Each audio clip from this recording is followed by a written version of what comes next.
بسم اللہ الرحمن الرحیم. ناظرین السلام علیکم. امپروو یور لینگویج نامی اس چینل پر سلسلہ اخباری عربی ویڈیو نمبر 22 کے ہمراہ ہم حاضر ہیں. آج کی اس ملاقات میں ہمارے سامنے یہ ایک اخباری ہیڈنگ ہے: استئصال کتلة شعر من معدة فتاة بسبب اضطراب نادر. ایک لڑکی کے معدے میں نادر قسم کی بے چینی کی وجہ سے بالوں کا گولا نکالا گیا. A hair ball was removed from a girl's stomach due to a rare disorder. یعنی اس خبر کا خلاصہ یہ ہے کہ ایک لڑکی جو کہ غیر ارادی طور پر اور لاشعوری طور پر سالوں اپنے بال نوچ نوچ کر کھاتی رہی، یہاں تک کہ بالوں کا ایک گولا یا گچھا اس کے معدے میں، اس کے پیٹ میں جمع ہو گیا اور پھر اسے آپریشن کر کے نکالنے کی نوبت آئی. تو دیکھیے ہمارے سامنے یہ سب سے پہلے یہ لفظ ہے ہیڈنگ میں: استئصال. استئصال کے معنی ہوا کرتے ہیں کہ جو ظاہر ہے کہ ہر زبان میں یا ہر فن میں الگ الگ اصطلاحات ہوا کرتی ہیں، کچھ ٹیکنیکل ورڈز ہوا کرتے ہیں، کچھ ٹرمز ہوا کرتی ہیں. تو جنہیں اردو میں اصطلاحات کہا جاتا ہے، انگلش میں ٹرمز کہا جاتا ہے، اور عربی میں مصطلحات، کہ ہر علم والوں کے ہاں الگ الگ مصطلحات ہوا کرتی ہیں. تو اسی طرح جو طب کی دنیا ہے، علم طب ہے، جو سرجری ہے، میڈیکل ہے، تو اس کی ٹرم میں استئصال کے معنی ہوتے ہیں عربی میں. انسان کا جو جسم ہے اس میں اگر کوئی عضو بیمار پڑ گیا ہو یا خراب ہو گیا ہو اور جو کہ ناقابل علاج ہو، تو پھر اسے بالکل نکال دینا، جسم سے الگ کر دینا، تو استئصال کے یہ معنی ہوا کرتے ہیں. تو انگلش میں دیکھیے استئصال کے لیے یہاں کیا لفظ استعمال کیا گیا ہے: ریمووڈ، واز ریمووڈ. یعنی ریموول یعنی کسی چیز کو بالکل الگ کر دینا، دور کر دینا، نکال دینا. تو دیکھیے استئصال کے یہ معنی ہو گئے. تو فرض کیجئے کہ کوئی مریض ہے، کسی ڈاکٹر کے پاس اگر وہ گیا ہو اور اس نے جا کر شکایت کی ہو کہ میرے جسم کے جو اعضاء ہیں، تو کسی عضو میں، کسی جگہ جسم میں، کہ پیٹ ہے یا گردہ ہے یا کوئی بھی جو بھی اعضاء ہوتے ہیں، کہ ان میں تکلیف ہے، کوئی درد ہے. اب اس کا معائنہ وغیرہ کرنے کے بعد ڈاکٹر یا تو یوں کہے گا کہ یہ علاج سے ٹھیک ہو جائے گا، اردو میں کہے گا کہ یہ ٹھیک ہو جائے گا، تندرست ہو جائے گا علاج سے. عربی میں کہے گا کہ سوف یتحسن انشاءاللہ، کہ یہ علاج سے ٹھیک ہو جائے گا. یمکن علاجہ، یمکن معالجتہ بالادویہ. یا کہے گا کہ قابل للعلاج، کہ یہ علاج کے قابل ہے. انگلش میں مثلا کہے گا کہ اٹ از ٹریٹیبل، کہ اس کا جو ٹریٹمنٹ ہے وہ ممکن ہے دواؤں سے، میڈیسن سے. لیکن اگر خدا نخواستہ وہ ناقابل علاج ہوا تو پھر ڈاکٹر اسے اردو میں کہے گا کہ اسے تو نکالنا پڑے گا سرجری کر کے. تو عربی میں کہے گا کہ یجب استئصالہ بالعملیہ الجراحیہ. استئصالہ، کہ اس کا تو استئصال کرنا پڑے گا. تو انگلش میں مثلا کہے گا کہ it is must be removed by surgical operation, must be removed. تو استئصال کے معنی ہو گئے کہ جو کوئی باڈی پارٹ ہے اگر وہ اتنا بیمار پڑ گیا ہے، جسم کا کوئی حصہ ہے، کوئی آرگین ہے، آرگین. تو یہ بات بھی ہمیں معلوم ہونی چاہیے کہ انسانی جسم کے جو اعضاء ہوا کرتے ہیں، اردو میں اعضاء، کہ جس کا مفرد ہے عضو، اور عربی میں بھی اعضاء اور اس کا مفرد ہے عضو، اور انگلش میں باڈی پارٹس بھی کہا جاتا ہے اور آرگینس بھی کہا جاتا ہے.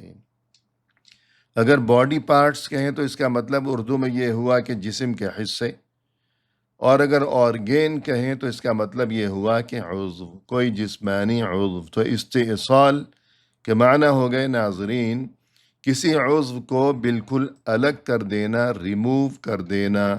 تو استئصال کو یاد رکھیے گا۔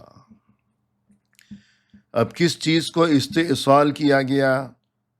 جو اس کے باڈی پارٹس ہیں اس میں وہ کون سا پارٹ تھا، کون سا آرگین تھا، کیا ہو گیا تھا کہ اس کو ریموو کرنا پڑ گیا؟ تو دیکھیے عربی میں کتلہ، کتلہ کہا جاتا ہے کسی ایسی چیز کو جو کہ گولے کی شکل میں ہو یا گچھے کی شکل میں ہو۔ تو کوئی ایسا کوئی چیز ایسی بن گئی ہو۔ ویسے تو قطعہ بھی کہا جاتا ہے، قطعہ عربی میں قطعہ یعنی کوئی ٹکڑا، جیسے کہا جاتا ہے کہ قطعۃ ارض، زمین کا ٹکڑا۔ اور اسی طرح اردو میں بھی ہم کہتے ہیں کہ قطعہ اراضی، زمین کا کوئی قطعہ ہے، کوئی ٹکڑا ہے، تو عربی میں بھی قطعہ اور انگلش میں پارٹ کہا جاتا ہے، لیکن یہ لفظ ہے کتلہ۔ اور کتلہ اور قطعہ میں فرق یوں بیان کیا جا سکتا ہے کہ جو قطعہ ہوا کرتا ہے وہ تو کوئی ٹھوس چیز ہے، ٹھوس، سالڈ، سالڈ انگریزی میں اور اردو میں ٹھوس، اور عربی میں کہا جاتا ہے صلب، صاد لام با، صلب۔ ایک چیز ہے صلب، صلب کے معنی الگ ہیں کہ یخرج من بین الصلب والترائب، لیکن ہم جو گفتگو کر رہے ہیں وہ ہے صلب، کہ جس کا مؤنث ہے صلبہ، یعنی کوئی ٹھوس چیز جو ہے۔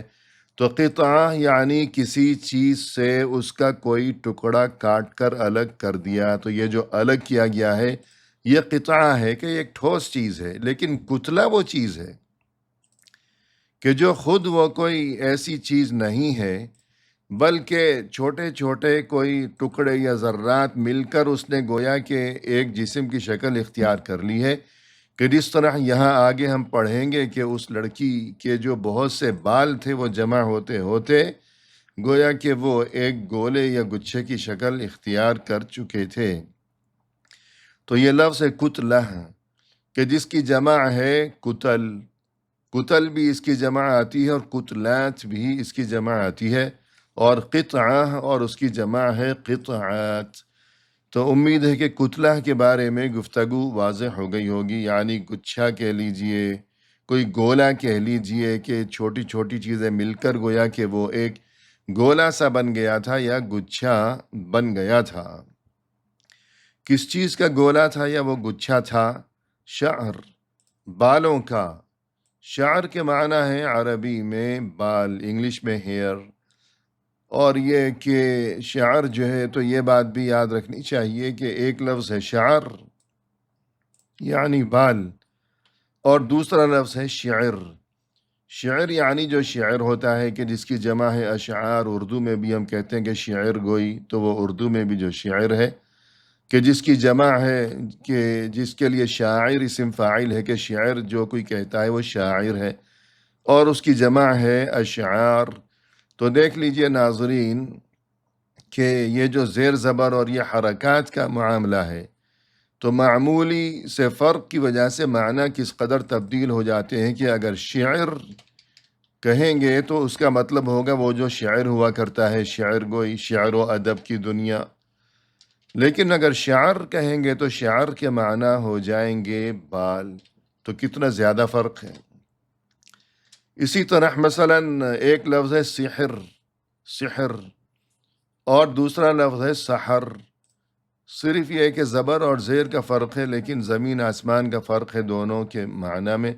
سحر کے معنی ہے صبح، جیسے سحر و افطار رمضان میں کہا جاتا ہے کہ روزے کے جو اوقات ہیں، اوقات سحر و افطار، تو سحر کے معنی وہ صبح کا وقت، صبح سویرے جلدی۔ لیکن سحر کے معنی ہے جادو، ان ھذا الا سحر مبین، قرآن کریم میں ہے۔ یا اسی طرح فرض کیجئے کہ زیر اور زبر کے علاوہ یہ کہ جو مخارج ہیں، مخارج کا معاملہ بھی اتنا نازک ہے عربی میں کہ مخارج میں اگر ذرا سی غلطی ہو جائے تو کیا سے کیا ہو جاتا ہے معاملہ۔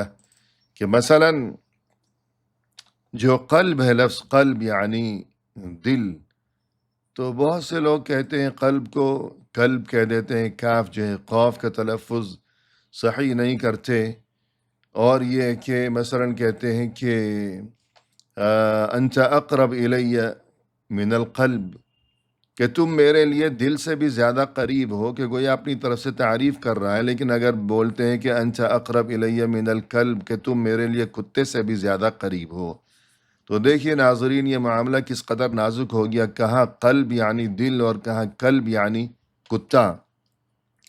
تو ان چیزوں کا بہت زیادہ خیال رکھنا چاہیے۔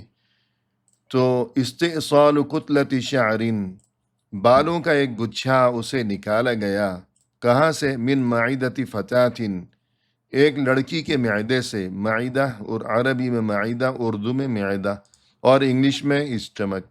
فتاة یعنی نوجوان لڑکی، ویسے تو لڑکی کو بنت کہتے ہیں اور ابنہ بھی کہتے ہیں، ومریم ابنۃ عمران، تو ابنہ بھی کہتے ہیں اور بنت بھی کہتے ہیں، لیکن فتاة کے معنی نوجوان۔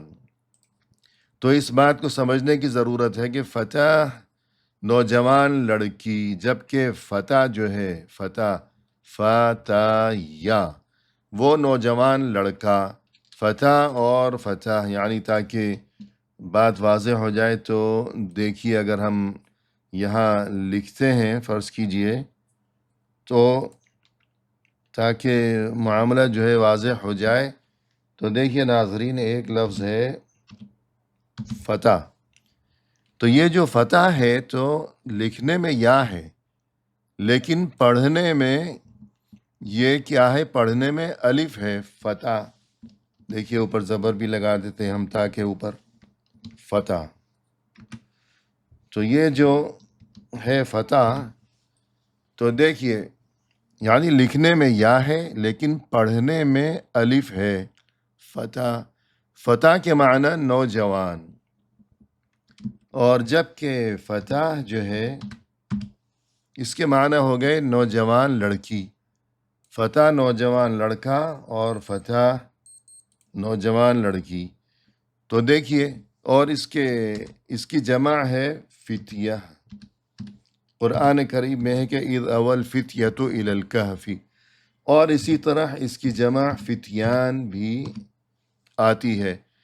تو اور دوسری بات یہاں یہ بھی سمجھ لیجئے کہ یہ جو یا کا معاملہ ہے، تو اردو میں ایک یا جو ہوتی ہے جس کو معروف کہتے ہیں، چھوٹی یا، اردو میں دیکھیے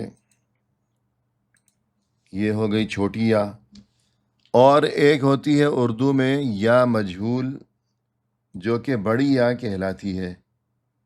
تو دیکھیے یہ چھوٹی یا ہے اور اس کے آگے یہ بڑی یا ہے، لیکن عربی کا جو معاملہ ہے تو ہمیں یہ بات معلوم ہونی چاہیے کہ عربی میں یا معروف اور یا مجہول یا چھوٹی یا بڑی یا نہیں ہے، اور یہ چیزیں میں اس لیے عرض کر رہا ہوں کہ ان کو بھی سمجھنا ضروری ہے، کوئی یہ وقت کا ضیاع نہیں ہے بلکہ ضروری باتیں ہیں۔ تو عربی میں ناظرین ہمیں یہ بات معلوم ہونی چاہیے کہ یا صرف وہی ہے جس کو ہم چھوٹی یا کہتے ہیں، لمبی یا نہیں ہے۔ لیکن اب معاملہ یہ ہے کہ دیکھیے عربی میں یہ ایک یا ہے بغیر نقطے کے، اور جبکہ یہ ایک یا ہے نقطے والی۔ اگر آپ کے پاس کی بورڈ ہو، عربی کی بورڈ ہو، اس میں آپ دیکھیں گے کہ یہ کیا معاملہ ہے کہ ایک یا ہے نقطے والی اور ایک یا ہے بغیر نقطے والی۔ تو ہمیں یہ بات معلوم ہونی چاہیے کہ اگر یا کے نیچے دو نقطے ہیں، مثلا فرض کیجئے یہ ایک لفظ ہم نے لکھا، ٹھیک ہے، یہ ایک لفظ ہم نے لکھا، اس کو ہم بڑا کر دیتے ہیں، علی ہم نے لکھا علی، اور اس کو بڑا کر لیں، ٹھیک ہے، یہ علی ہو گیا مثلا۔ اب اس کے نیچے دو نقطے ہیں تو آپ کہیں گے ابھی اردو میں تو ہم علی لکھتے ہیں تو نیچے دو نقطے نہیں لگاتے، لیکن اس بات کو یاد رکھیے گا، اگر آپ عربی میں علی لکھیں گے تو اس کے نیچے آپ کو ضرور دو نقطے لگانے ہی پڑیں گے۔ کیوں؟ اس لیے کہ اگر آپ نے اس کے نیچے دو نقطے نہیں لگائے، یوں آپ نے لکھ دیا علی، تو یاد رکھیے اس کو، عرب دنیا میں کوئی بھی علی نہیں پڑھے گا، بلکہ اس کو کیا پڑھے گا؟ اس کو علا پڑھے گا، علا۔ کیوں؟ اس لیے کہ اس کے نیچے دو نقطے لگے ہوئے نہیں ہیں۔ تو عربی میں اس بات کو سمجھنا ضروری، یہ بات کہاں سے آئی ہے؟ فتح سے آئی ہے، کہ ایسا نہ ہو کہ آپ اس کو فتح پڑھیں، فتح کہ یا لکھی ہوئی ہے، تو ایسی بات نہیں ہے۔ صرف یا لکھی ہوئی ہے تو وہ فتح نہیں بن گیا، فتح تب بنتا اگر نیچے دو نقطے لگے ہوئے ہوتے۔ تو دیکھیے یہ علی ہے اس لیے کہ اس کی یا کے نیچے دو نقطے لگے ہوئے، دو نقطے نہیں لگے ہوئے تو یہ علا ہے، علا، علا صراط مستقیم۔ عربی میں علا کا لفظ جو ہے یعنی پر یا اوپر بار بار آتا ہے، قرآن کریم میں بار بار ہے، تو علی اور علا میں فرق کیسے پتہ چلے گا؟ فرق ایسے ہی پتہ چلے گا کہ اگر نیچے دو نقطے ہیں تو وہ علی ہے، دو نقطے نیچے نہیں ہیں تو وہ علا ہے۔ کوئی اور لفظ بھی ہم دیکھتے ہیں اسی طرح، مثلا فرض کیجئے کہ قوی، القوی، اللہ کا نام ہے القوی، تو نیچے دو نقطے لگانے ہی پڑیں گے، القوی۔ اگر آپ نے نیچے دو نقطے نہیں لگائے تو عرب دنیا میں اس کو کوئی بھی القوی نہیں پڑھے گا، بلکہ اس کو قوا پڑھے گا، القوا۔ اگر آپ کہیں بر صغیر کے ممالک میں اردو دان طبقے میں کہیں آپ نے درخواست لکھی ہے فرض کیجئے، تو وہاں اگر فرض کیجئے آپ کا نام ہے عبد القوی، اگر آپ نے قوی میں یا کے نیچے دو نقطے نہیں لگائے تو ہمارے یہاں اردو دان طبقے میں تو اس میں کوئی حرج نہیں ہے، لیکن اگر آپ نے کسی عرب ملک میں کہیں درخواست لکھی ہے عربی میں اور آپ کا نام ہے عبد القوی، تو آپ کو عبد القوی میں آخر میں یہ یا کے نیچے دو نقطے لگانے پڑیں گے۔ آپ قرآن کریم میں دیکھیے مثلا القوی العزیز، قرآن کریم میں ہے القوی، تو دیکھیے قرآن میں وہ کیسے لکھا ہوا ہے۔ مثلا آپ دیکھیے القوی کہاں ہے؟ سورۃ الشورى میں ہے غالباً، وَهُوَ الْقَوِيُّ الْعَزِيزُ، سورۃ الشورى۔ تو دیکھیے سورۃ الشورى میں ساعت قریب، اللہ لطیف بعبادہ یرزق من یشاء وَهُوَ الْقَوِيُّ الْعَزِيزُ۔ اب اس کو ہم لے آتے ہیں یہاں، تو دیکھیے یہاں پر جو ہے یہ ہم نے یہ آیت یہاں لکھی ہے، تو دیکھیے قرآن کریم کی یہ آیت ہے القوی، تو غور کیجئے کہ اس کو کس طرح لکھا گیا ہے یہاں القوی کو، دیکھ لیجئے نیچے دو نقطے لگے ہوئے ہیں، اس لیے کہ یہ قوا نہیں ہے، یہ القوی ہے۔ جبکہ اس کے مقابلے میں اگر ہم دیکھیں قوا قرآن کریم میں کہاں ہے، والنجم اذا ہوا ما ضل صاحبكم وما غوا وما ينطق عن الهوى ان هو الا وحی یوحى علمہ شدید القوا۔ تو دیکھیے قوا جو ہے وہ کہاں ہے؟ اس میں اگر ہم دیکھیں قرآن کریم میں کہ کس طرح لکھا ہوا ہے، تو دیکھیے گا